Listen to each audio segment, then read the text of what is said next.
Okay, welcome to episode 2 of the Starving Podcast. My name is Devin Thorpe, and I am the host of this podcast. It has been quite some time since I uploaded the last episode. I uploaded it back in February 2025, I believe. So it's been about 4 months. I definitely wanted my uploads to be more consistent, but I'll get into why that has not been the case. Just briefly, if you don't know me, if you don't follow me on Instagram or TikTok, that's understandable. But essentially, I am a lawyer. Now I'm a lawyer. I just graduated law school in May of 2025. And so that was definitely part of the reason why I've not been as consistent on the podcast as I initially hoped to be. Um, and so, along with graduating law school, I had a bunch of finals, and then pretty much ever since I graduated, I have been studying for the bar examination. I will be taking the North Carolina State bar examination, which doesn't mean anything for the purposes of this podcast. But if you can see my eye, I'm trying to show it so you can see it on the camera. I want to quickly disclose that I have not been in a fist fight in any manner or way. I could see how you would think that more likely than not, but that is actually a sty. I tend to get styes in my eyes. I know that rhymes. Uh, Whenever I experience a lot of stress, and so believe it or not, I had a sty on the top eyelid about a week ago, and then as soon as that went away, I ended up getting a sty on the bottom eyelid because that's just my luck, apparently. Um, anyway, my name's Devin Thorpe. I'm a lawyer. I am also a self-published author.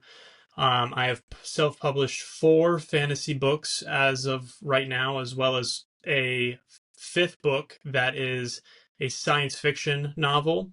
And I actually just published my first ever, my debut comic book called Demi-Devil. If you're watching the video portion of this podcast, then you can see I'm holding it up currently. And if you're listening, then just know you're missing out on a really good looking comic book. I will talk a little bit about Demi-Devil later in this episode, but let's get right into the meat and potatoes. I titled this video How I Published 5 Books While Attending Law School. And if I'm looking down while talking, it's because I've got all my notes written down on my tablet about all the stuff I want to cover while going through this podcast. So I'm not making eye contact whenever I'm reading. But essentially, I wanted to discuss how I was able to publish 5 novels while attending law school. Because my first 5 books came out while I was still a full time student. Um, had a full course load and was working numerous internships at various private law firms and district attorney offices. And that was, I'm sure you can imagine, quite overwhelming at times. But more than anything, this is not about me being braggadocious and talking about, oh, look at me, I wrote these 5 books while I was in law school. What have you done with your life? That's not what it's about. This is an episode much more about time management and seeking the things that you are passionate about in your personal life, even if you have a very hectic schedule and obligations to other things or people in your life, which most of us do have those obligations. And that's a beautiful part about life is that um, I want to start off by saying, you in life, you don't get to do whatever you want to do, unfortunately. Sometimes it's not realistic to drop everything and chase your dreams. But the beautiful thing about life is that you do get to prioritize the things that are most important to you. And so if you are a husband or wife and also a father or mother, then yeah. raising your children and loving your spouse should be at the top of your priority list. But you also get to prioritize things that make you happy, um, that you are passionate about. And I think, as human beings, most people are passionate about art. And this podcast is called The Starving Artist. It's all about art, whether that takes the form of writing books, screenplays, writing music, or singing, rapping, producing music, making beats, whether you're a painter, whether you play the trombone, it doesn't matter. A lot of people have passions for just simply creating art. That's just who we are as human beings and as a race and species on planet Earth. It has been driving our species since the very beginning of time. And that's what this podcast is all about. It's about indie authors, indie artists who are pursuing their passions regardless of what the world may tell them. Because I think the world is very good about telling people to not follow their dreams. And you are an anomaly. I would consider you as an anomaly if you have made it to adulthood and not given up on your dreams as of yet. Because the world, whether it's your coworkers, the corporation you work for, your siblings, your friends, your own loved ones, family members, will often try to tell you to be realistic, to focus on the things that are going to put food on the table, to not pursue the things that make you happy if they don't also bring you money. And I'm not saying it's not important to be able to put food on the table for your family. That is important. But what I am trying to say is that it is realistic to be able to chase your dreams in 2025, even if you have a job, even if you have a family. But it does come down to time management. And so that's what this episode is all about. And I hope that you are able to take something away from my experience as a law school student, publishing books, writing stories, because that's what I'm passionate about. And so I wanted to just start off with a quick example before getting into anything else. And I want to talk about the author known as Charles Bukowski. You may have heard of him, you may have not. He is a fantastic writer. If you haven't read any of his books, I would recommend books like Ham on Rye is a really good one, as well as The Post Office. But he's I'll preface by saying, he's not an exemplary man to look to uh, on how to live your personal life. He was an alcoholic. He struggled with addiction. I think a lot of artists do when their life has essentially led down a road where they are working menial jobs when they would rather be creating art. And he found himself in this boat. He drank to excess pretty much every night of his life and a lot of the times throughout the day. But as far as someone who did not give up on their dreams and did what they needed to do to survive while also still pursuing the things that made them happy, I think Charles Bukowski is a fantastic example. He, Bukowski worked in a variety of jobs and ultimately landed up working at the post office. A lot of these jobs were tedious and uninspiring, but they were also necessary for survival. And even though they weren't his passion, he juggled these jobs in the monotony of a 9 to 5 while still pursuing his passion to write. His work at the post office was a steady job that provided financial stability, but it did not feed his creative hunger. However, he still continued to write in the margins of his life. Despite his demanding work schedule, Bukowski did not give up on his writing. He would write late at night after a long day working at the post office, and if you've ever been to your local post office, you would know that is a pretty stressful job. You experience a lot of very stressful things and exhausting things. So I'd imagine coming home after working there 9 to 5 every single day was probably pretty exhausting, as I'm sure most of your jobs are. But he would come home and he would write late at night while still struggling with exhaustion. Bukowski, the thing I admire about him is that he never waited for the quote unquote perfect moment to write. He would squeeze it in whenever he could. He famously referred to his time at the post office as a necessary evil, and his writing was a means of escaping that evil. And I guess the takeaway from this is that you don't have to wait until you have all the time in the world to write. It doesn't need to be your full time profession, and this applies to more than just writers. If you enjoy making music, if you enjoy painting, etc., fill in the blank, this more than likely applies to you. If Bukowski didn't find time to write after exhausting days at the post office, anyone can find a way to integrate um, creativity into their daily life. I said that with the wrong timing. If he could find the time to do it, so can you, is what basically I wrote down what that was supposed to mean. And he also, it's not like he was received acclaim and success right away. I mean, Bukowski, like a lot of independent authors, received rejection dozens of times before he ever found success. He faced years of rejection. His early writings were often dismissed by publishers, and he faced self doubt and criticism. His persistence in writing despite the odds shows that creating a space for art isn't about the immediate payoff. It's about staying committed to your passion regardless of the day job pressures.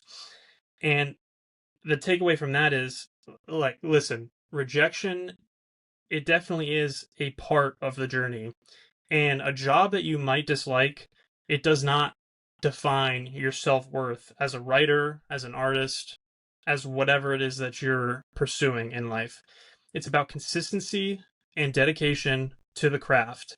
If you keep showing up and working on your passion, the success will eventually come. The universe has a beautiful way of rewarding people who are relentless in pursuing the things that they are passionate about. It You hear stories about it happening all the time, and I know if you've not started your journey yet, it may seem impossible, but I would argue that it is a lot easier to be successful pursuing the things that you're passionate about than it is any other thing. And the trying to think of the word, the bar to entry is so low because so many people give up. If you are someone who has written a book, doing that alone from start to finish, whether it's 50,000 words, 100,000 words, just simply the act of finishing puts you in the top 1% of the world because so many people will give up in the pursuit of trying to chase that dream. And Bukowski is a fantastic example of that. He tried over and over and over again. He kept throwing spaghetti at the wall until something stuck, and we have been left with an entire catalog of amazing prose and literary works of art because he didn't give up. And if he had, um, my bookshelf is filled with a lot of his works. I have gained a lot of immense joy out of reading his works, and his works are also incredibly relatable because they deal with the sort of things that he went through in life. Ham on Rye is his about his early adulthood years and his childhood. Um, and they're just so relatable because they talk about these topics that I'm speaking on of, being rejected, having to work a job that you absolutely hate, that does not help you get out of bed in the morning, that makes you want to drink every single night, drink yourself to sleep. These are relatable things that all human beings often go through, and we'd have none of that if Bukowski had ultimately given up in his journey. Um, so, with that said, I'll get a little bit more into my experience, and maybe you'll find some of this relatable, maybe you'll find some of it motivational. Uh, Whatever it is, I hope that you gain something out of my experience as both a writer, um, as a maybe a law school student. I won't be talking as much about being a law school student on this podcast, maybe in another one down the future. But a quick intro about my journey as an author and a law school student. Um, the legal profession was not something that I really considered seriously at all throughout any of my life. I just so happened to be one of the people who graduated from college, from undergraduate school during the coronavirus pandemic in 2020.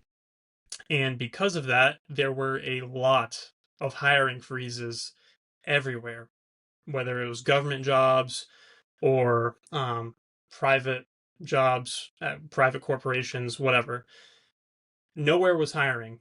I ended up working at a pet store. I ended up working at Walmart. And at one point, I was working two jobs as a paralegal during the day, and I was working as an assistant manager at Sonic during night. And I was absolutely miserable. When I was working two jobs, let me tell you, I was working anywhere between 60 and 80 hours per week. I was working, you know, I would get off my shift from being a paralegal at 5. I would drive to Sonic, the fast food restaurant, and start my shift at 6. And during the summer, we wouldn't close until midnight. So I would close the store down at midnight, and then I'd be there cleaning until 1 a.m. And then I'd have to get up and do it all over again the next day. I was miserable. I was exhausted. I was sleep deprived. I was stressed. I felt like my life was going absolutely nowhere, and I did not know how to get out. I didn't know how to break that cycle. All I knew is that I was working 60 to 80 hours per week, and I was barely living paycheck to paycheck, and I knew I couldn't sustain that. I mean, I did that schedule for about a year, and I knew that if I stayed in that lifestyle, it was going to be the end of me. It was going to be the death of me. I was going to literally work myself to an early grave. And so it was actually my time being a paralegal, working with certain attorneys, that I was put onto the idea of going to law school. And my now fiance was also a huge contribution to me deciding to go to law school. I had always had this view of lawyers that they were these sleazy, just scumbaggy type people, and I never wanted to necessarily be associated with them. But my degree from undergrad, I was a double major in religion and philosophy and criminal justice. And I did the religion and philosophy because it's what I was interested in, but I ultimately also got, excuse me, a degree in criminal justice because I knew I wanted my career to be, something in the field of helping other people. And so, um, but I didn't want to be a criminal justice major to be a lawyer. Even at the time I graduated, I wanted to actually work for a government agency. I wanted to work in the intelligence community collecting data.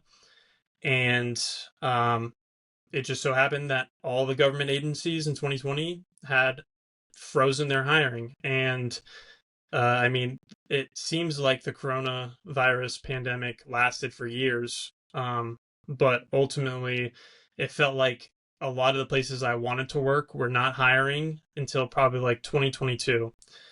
Um, and so my fiance played an integral role of me deciding to go to law school because she helped me reframe in my mind my opinion of lawyers, in being able to see that the reason I wanted to work in criminal justice in general was because I wanted to help people. And I also wanted my job to be one where I could use my mind instead of my body. I'm 6'5". I've weighed between 200 pounds and 230 pounds at different times in my life. And so it felt like I had always been hired for jobs that required manual labor. And I'm not above manual labor. I loved doing the things I did. I used to throw the trucks at Walmart and Target, which means I would unload like over 2,000 boxes a morning and then and then stock the shelves for the rest of my shift. I'm not above that kind of work, but I wanted a job where I could use my brain. I was the outstanding graduate in my class for criminal justice as well as religion and philosophy, and I wanted to put my brain to work. And it was my fiance that helped me realize that, you know, if I just think about lawyers a little bit differently, maybe I could be a really good one because they had everything that I wanted in a career. They help people, they are advocates for the people who have been discriminated in life against. They help people, you know, with all sorts of things. I could go into family law, I could go into criminal defense, I could go into personal injury, you name it. Attorneys play a pivotal role and they use their critical thinking like I wanted to in order to achieve a favorable outcome for their client.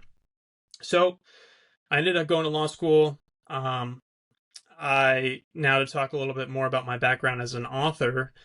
I have always wanted to be an author. I've wanted to be an author since the fourth grade. I distinctly remember it. I was an overweight child. I was technically, I was an obese child. I was in the 99th percentile to get diabetes because I was so overweight. Because of that, I did not have a lot of friends. I spent a significant portion of my time reading and writing.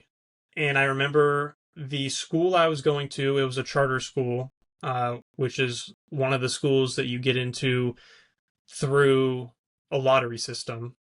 And there was this national writing test that they administered every 3 years. It started in fourth grade, and then you would do another one in seventh grade, and then another one in 10th grade. And I remember taking the test in fourth grade, and it was graded on a scale from 1 to 4. So 1 meant that you were below average in your writing skills. 4 meant that you were a pretty astounding writer. And I remember out of my whole entire grade of students, I was one of 3 students that got a 4 on the writing test. And that was my first ever sign of success or gratification in life. I had never excelled in sports. I was always the last person to be chosen to play any kind of sport. I wasn't particularly good at playing instruments. I played the clarinet and I wasn't very good at it. But getting a 4 on this test, I'll never forget my fourth grade teacher pulling me over to the side and telling me that I was one of 3 students to score well on the test. And it made me feel so good and it made me feel seen. And since that day, I never stopped writing. Uh, I ended up writing my first book ever in the 12th grade when I was a senior in high school. It, I printed it out. I put it in a binder and page protectors, and I never did anything with it. Uh, it was something, it's still sitting on my bookshelf at my parents' house to this day, collecting dust, and it'll never see the light of day because it's probably awful, and I would not even want to read it, to be honest with you. But I went on to write several more books. In fact, I wrote approximately 8 books before I ever decided to publish a book. I wrote 8 books, printed them out, put them in binders, and left them on my bookshelf, knowing that I would never publish them. Because a lot of times that is necessary to find your voice as an author. You have to write badly first in order to write good. And I'm not saying that's the situation all writers find themselves in. Some people are able to publish the very first book that they write and it's a bestseller. That is just not my experience. And so I don't mean to discourage anyone who wants to be an author by saying that. I'm just saying that that was my experience. And I'm glad it was my experience because I think it gave me the confidence I needed to go on to publish my book. The first book that I ended up publishing was a vampire and werewolf fantasy called Bloodlust. And I published that the second year I was in law school, if I remember correctly. I published it May 2024, so that was my second semester, and I had written it the summer before. So the summer of 2023, I wrote it, spent copious amounts of time editing it, and put it out May of 2024. And ever since then, it is now June 2025. I have published three other books in that series, so four books total that are sequels to Bloodlust. I have published my first ever science fiction novel, Fallen Angel, which, believe it or not, was actually one of the books that was sitting on my bookshelf collecting dust.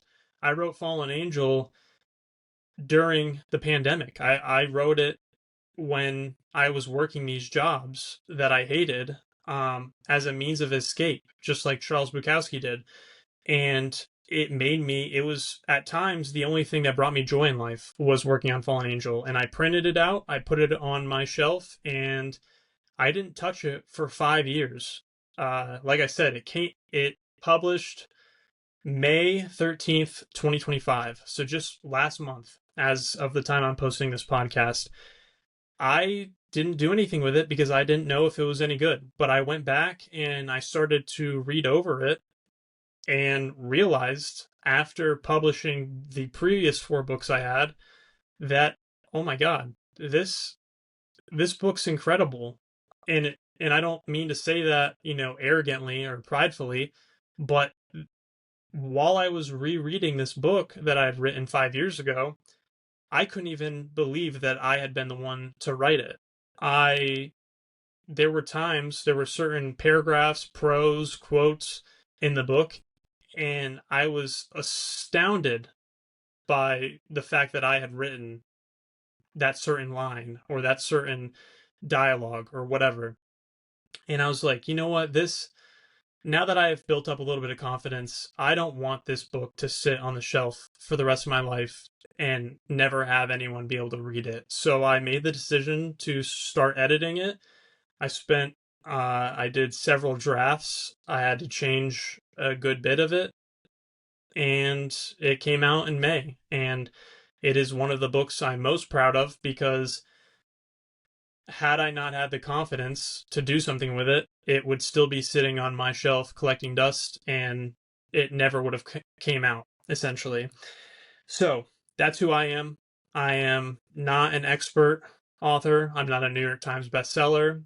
Uh, you know, I am just an average, everyday person who has decided to follow their passion at all costs, whether I'm working a full-time job, whether I'm unemployed, no matter the season of life I'm in, I am just a person that will continue to do what makes me happy, and in my case, that is writing. And so, now that we have laid a bit of the foundation, I'll talk a little bit about time management and how I've been able to manage prioritizing writing while balancing a hectic schedule outside of that. And hopefully, if you're someone who is an artist, then you'll relate to this. I guess the best way for me to segue into this is to talk about my personality type. I am someone who, whenever it is I decide to start writing a book, a particular story that has sifted its way into my mind, it is very, very difficult for me to think about anything else. I will spend hours a day living in this imaginary world that doesn't exist, thinking about what I want to do with the plot, what I want the characters to look like, how I want them to talk, how I want them to behave in certain situations. I spend hours a day. I mean, I'm a fairly silent person. I'm fairly introverted. I can be extroverted when I need to, but I'm silent a lot of the time because I live in my head. And I had to realize that that is just who I am as a person. And the reason I am talking about this is because it was only until this realization and acknowledging that this is who I am as a person that I was able to be successful in the other areas of my life. In other words, I learned that if I did not prioritize writing in my personal life, then all of the daydreaming I did about these plots and characters and whatever, it would eat me alive incessantly on a day to day basis if I did not prioritize at least an hour a day writing.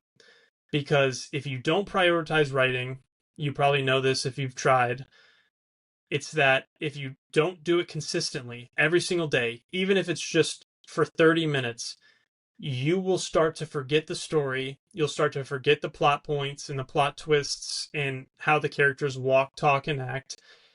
And you'll get, 30,000 words into a story and then give up on it because at first, you'll go a day without writing, and then you'll go a week, and then you'll go a month, and then you forget what, you know, path you were even taking the story on. And so I had to learn that I would not be able to focus in my classes in law school unless I prioritized writing and got that done every single day. It would eat me alive if I didn't get my writing done. And so if I went to class and had not yet written, I would not be able to think or focus on what the professor was saying, what the lecture was about, because I'd be in my head the whole time thinking about my story and not being able to do anything about it because I couldn't write while I was in class. A lot of law school classes do not allow computers, so it would just be me and my textbook. And so for me personally, how I prioritized it and was able to manage my time, I would write early in the morning and before class because that is what I needed to do because of my personality type. And if I failed in doing that, it would eat me alive the rest of the day. And so in order to combat that, I would just get it out of the way. Sometimes you just need to let the words fly from your mind onto the paper, even if it's first thing in the morning. And then once I knew, okay, I reached my word count of 1,000 words for today, now I can focus on the things in my professional life, in my personal life, my relationships, my schoolwork, my homework. It wasn't until I did what I was passionate about that I could bring value into those other areas of my life. And that was essentially how I built my routine. Now, it's not going to be the same for every person. Maybe you, because of your work schedule or whatever, you don't have that time to write early morning. Maybe you need to get it done late at night, like Charles Bukowski, another very famous author named David Baldacci, who writes clandestine thrillers. You may have heard of some of his books, like the Orphan X series, the Will Roby series. I think Orphan X is by him. I may have just butchered that, but I know he wrote the Will Roby series. He too was a lawyer for quite a few years before he became noticed as an author. And he was a lawyer, he had a wife, he had kids, and the way that he had to structure his life in order to still write was he would work his 9 to 5 as a lawyer. He would come home, spend time with the wife and kids, and then when he put them to bed at 10 p.m., he would write from 10 p.m. until 2 a.m. sometimes, writing his stories, doing his research, doing his edits, and that's what it took for him in his life. But he was that passionate about it to where he would prioritize writing every single day, even when he was exhausted, even when the stuff that he was writing wasn't any good, even when he had not even achieved any sort of success or acclaim. He did it because it's what he's passionate about. And that's the kind of person you have to be if you want to be successful one day. I'm not saying that it's going to guarantee success, but like I said earlier, I wrote 8 books before I ever published my first one. And I would have continued writing books and not doing anything with them, even if I didn't publish any of those books. That's just the kind of person I am, to where I don't need monetary gratification or success in order to continue doing the things that I'm passionate about. Because as long as I make the time to do the things I love, that's what makes me happy. And if it makes me happy, then I'm going to continue to do it. And yeah, I am publishing them now because I feel like I've reached a point where there are other people in the world who enjoy reading the things I write, and I want to be able to share that with them. And so that is kind of how I prioritize my schedule. I would not wake up, crazy early. It's not like I was getting up at 4 a.m. or anything, but I would wake up and I'd typically write from 10 or from 8 in the morning till 10, get my 1,000 words done. 1,000 words is my limit that I shoot for every single day. Everyone does it differently. Some people, 500 words is that's a good day of work for them, and that's great. Other people, they write even more. They write 2 to 5,000 words a day. So the main point is, and let me give one more example of another author. I'm sure that you've heard of Brandon Sanderson if you are listening to this podcast, but Brandon Sanderson released on Tim Ferriss's podcast his day-to-day routine, and it was mind-boggling to me when I heard it because it's not something that would ever be sustainable to me. But Brandon Sanderson wakes up at 12 at noon, like right in the afternoon, and he works out. His kids get home, or he works out, and he'll write for like 3 to 4 hours, and then his kids will get home from school. He'll spend time with the kids and his wife until they go to bed, and then he'll write for a second period, a second session of 3 to 4 hours from anywhere from 10 or midnight until 3 a.m. And then he'll go to bed, sleep till noon, and do it all over again. So I've talked about 3 different schedules, but it's really just about making it work with your current life circumstances. So I'm a morning writer. I prefer to get it done first thing in the morning. David Baldacci, he did it at night from 10 p.m. to 2 a.m. And Brandon Sanderson is just an enigma and does it, at various points throughout the day. I'm going to get some water really quick. So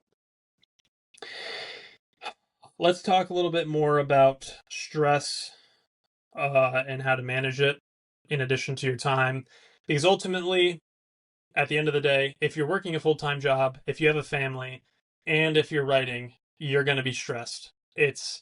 You're going to be stressed about not hitting your word count for the day, about missing a day of writing, about not spending enough time with your kids, or not being fully present at work. We have all these different things that are pulling at our mind that want our attention in life.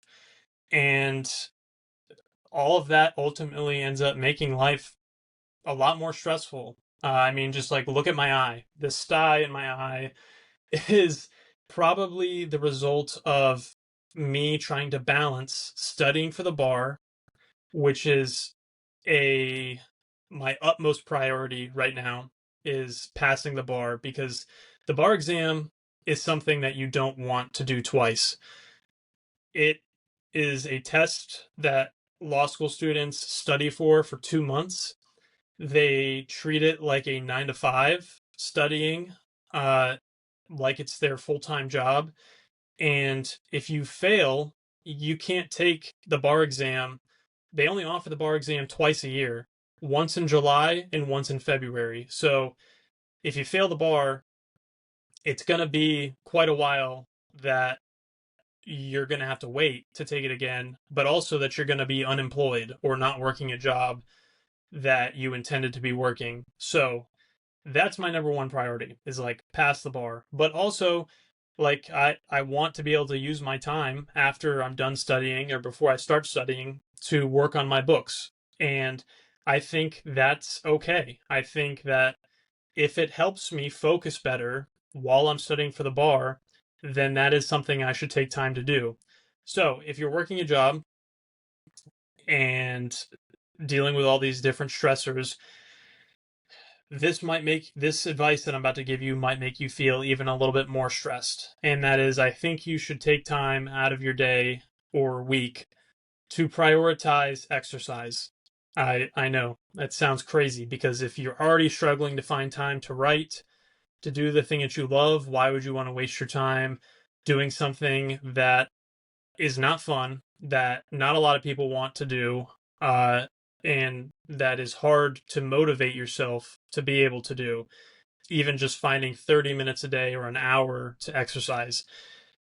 But with that being said, and I will acknowledge that working out sucks. It is the deliberate task of you taking yourself to the gym or getting on the treadmill or going for a walk or a run and doing something that's incredibly hard and that is challenging to your body.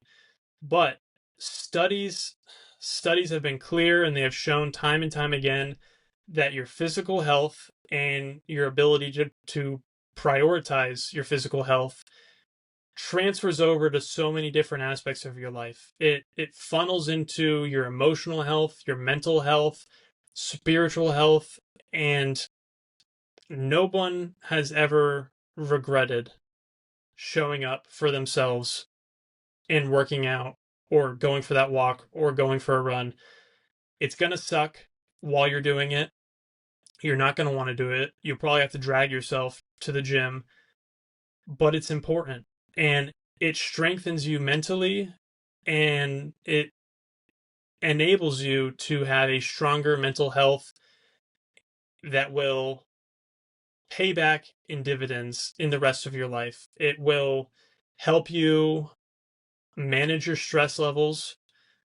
And I think that is a admirable investment of your time if it helps you in your professional life, in your personal life, in your life pursuing whatever it is that you're pursuing, whether that's writing or painting or whatever. It's not about looking good. It's about feeling good. And you can't show up for the people who love you most in your life if you feel tired and disgusting all the time. That's just a matter of fact. You will not be the best version of yourself if you neglect to take care of yourself. And so I think that by investing 30 minutes a day, an hour a day, a couple times a week to go for a walk, to take your dogs on a walk, to take them for a run, to go to the gym, to look up a video on YouTube and try yoga for the first time, or to try Pilates. It is incredibly rewarding to push yourself physically and get to see the ways that it will transition beneficially into other parts of your life. I'm an avid believer of that. I'm not the most, I'm not in the best in shape. Um, I'm not the most ripped person in the world. I'm not the fastest. I'm not the strongest, but I still work out because even though I hate it, it's important. I think it helps me with my mental health. I think it helps me manage my stress more realistically. I think it makes me a better boyfriend, a better fiance, in the future, a better husband. I think it will, whenever I have children one day, I think it will make me a better father to them, better son, a better friend, whatever, you name it. I just think that there's no downside from working out and managing your stress. So that is my 2 cents on how to manage stress. And you're not going to be able to do it every day. It won't be perfect, but I think if you truly put your mind to it, it will, you'll notice it.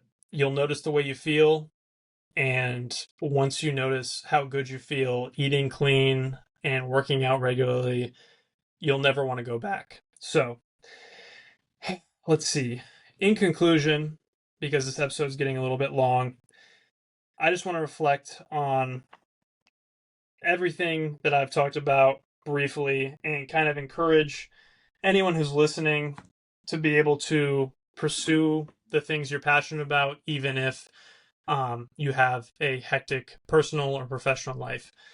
So, I'm trying to think on how I want to close this perfectly without rambling or ranting, because I have a habit of doing that because of my ADHD brain. But essentially, I think we can all relate to the fact that life is and always will be chaotic. Whether you work a part-time job, a full-time job, you're a father, you're a husband, you're a mother, you're a wife, it doesn't matter what you're going through currently, because there will always be an argument that life is hectic, it's chaotic, it pulls at your attention, and it sometimes seems impossible that there's enough time in the day to do anything that makes you happy. But that's not the case. If you can just take a step back and see the forest from the trees, I really do believe that you will be able to see there is enough time in the day to do the things that you're passionate about. 30 minutes, an hour. There is time in there somewhere. Your lunch break. I mean, when I was working uh, internships throughout law school, I didn't have the time to write. I would have to be up early. I had a 45-minute to hour long commute to my job, and I wouldn't be getting home until 6 or 7 o'clock at night, depending on the stuff I had to do. I found my time to write on my lunch break. I got an hour and a half for lunch. Some of you may only get an hour, some of you only may get 30 minutes, but I would go to a coffee shop across the street from my work and I would write during that time. I brought my lunch so I didn't have to pay, I didn't have to waste money. I would eat it, I would get a coffee, and I would sit down and I would write for that hour and a half. And that was enough to be able to finish almost a whole entire book within my 3 month internship. I don't think you understand that slow, consistent progress is much better than no progress at all, or talking yourself out of starting just because you think you don't have the time to do what you want to do. You can find the time. I guarantee it. Whether it's waking up an hour earlier or spending an hour at night after you put the kids to bed, I genuinely believe that where there's a will, there is a way. And being able to manage your time effectively, not wasting it on social media, not wasting it doom scrolling, you will be able to find the time. And you may have to sacrifice certain things, other things in your life that aren't as important. So I've laid out the framework, but as far as, you know, watching movies, binge watching shows on Netflix, reading books even. Sometimes that stuff that is less important to you needs to take the back seat. It needs to be put on the back burner in order to find the time to do what makes you happy. I get it. There's only 24 hours in a day, and for a fraction of that time, we're sleeping. So, say you have only 18 or 16 hours that you're awake and 8 of those hours are dedicated to a job, you know, there's not a significant portion of time left, but there's still a good 6 or 8 hours to work with that you can play with in that day where you can go for a walk, go for a walk with your loved ones, take care of yourself physically, go to the gym, and also do what makes you happy. Uh, I see no reason why, if we all have, even just 1 hour a day, that you can't consistently pluck away at whatever project it is that you're wanting to start on. And if you're one of those people that is thinking of excuses right now in your mind, that's saying, oh, well, I can't do that because I work a second job.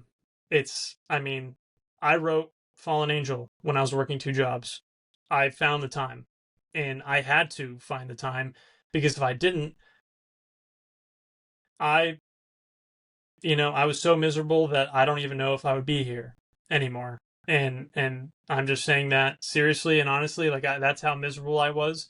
But because writing was the only thing that brought me joy at certain, you know, periods of that kind of lifestyle, working 2 jobs, I made the time to do it because that was what got me out of bed in the morning. Even though I hated my jobs and I didn't want to do them, that's what I had to do to survive.